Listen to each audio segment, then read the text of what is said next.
Hello, everybody. Well, very tragic case, as we all have probably heard, or if you didn't, then now you know, that there was a plane that crashed in Kazakhstan.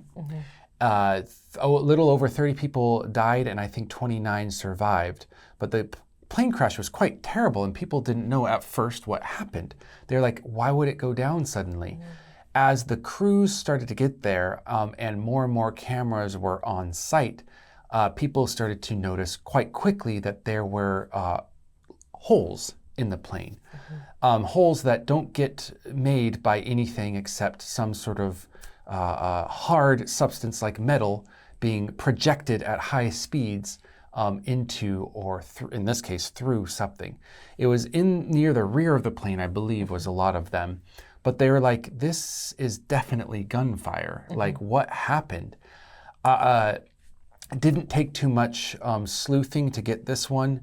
Obviously, this was near the Russian border, and so people automatically assumed that maybe a Russian AA gun, anti-aircraft gun, or something similar had mistakenly shot down this passenger airplane. In the end, that is exactly what did happen. Putin did come out, as the title says, and said that this was an extreme tragedy, that because of kind of the high alert that they've been put on from drones coming over their border to attack Russian space, they seems to have been making a huge mistake with shooting down this airplane itself.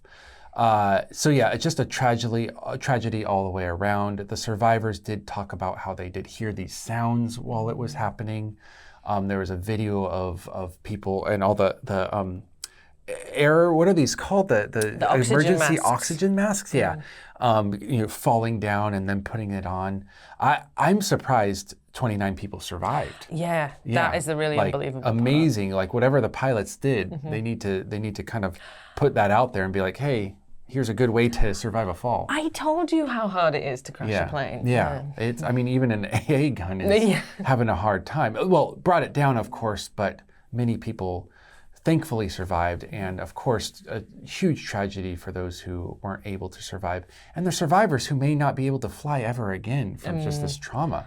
Yeah. Yeah, and it does kind of underscore the difficulties of war, that not only plague the countries involved in the war, but the splash damage that happens for countries around or even loosely connected. I think this isn't the first plane that has been accidentally downed by the Russians. Yeah, have been missiles in the past that we've. Yeah, well, that those were other stories.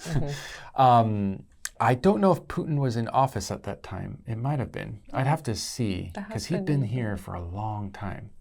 He's a professional president. But this time he said sorry. He never said anything the first time around. Isn't that, I wonder why that happened. I would assume maybe an image thing.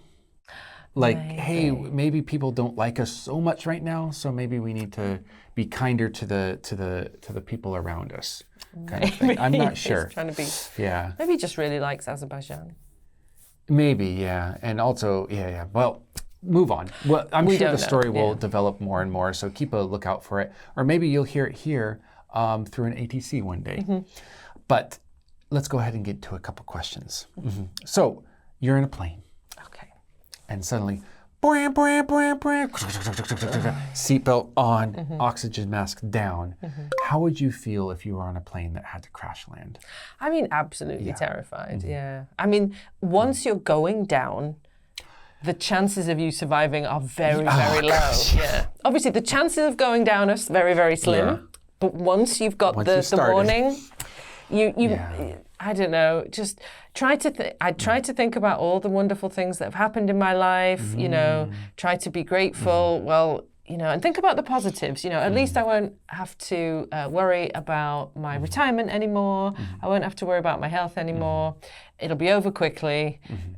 Try to be grateful, and then hopefully that'll see me through to the end. Yeah, absolutely. I think that's the best thing that you can do, because for who knows, it depends on the altitude, but it might be minutes and minutes of knowing that you might die. Yeah. Like, if a car accident, you don't know, it's quick. just, Yeah, but You'd know as you... It's like you're in the car and you're like, oh my gosh, that's a wall 10 minutes away. We're going to crash. No, slow-mo. Yeah. Oh, I can't imagine. I don't want to die in terror, but I probably would just die screaming. Yeah. Yeah. I don't know what I would do because you don't know until it happens, and I hope it never does. Now, Putin, in his apology, said the words tragic incident.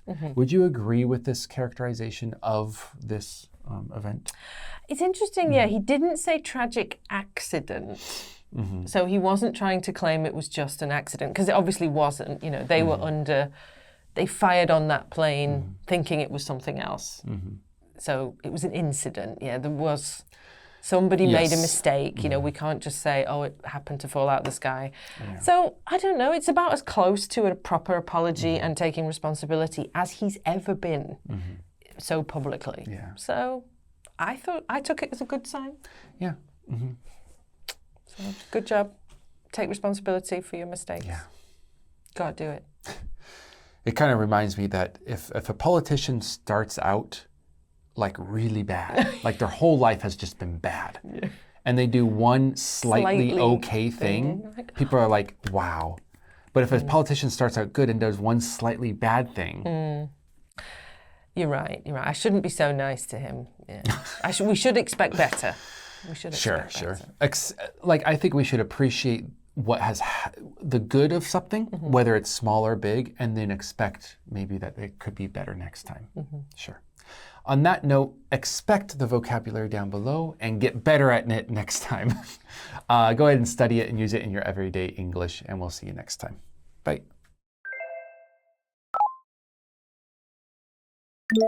Incident. Incident. En route. En route. Condolences. Condolences. Unmanned. Unmanned. Fuselage. Fuselage.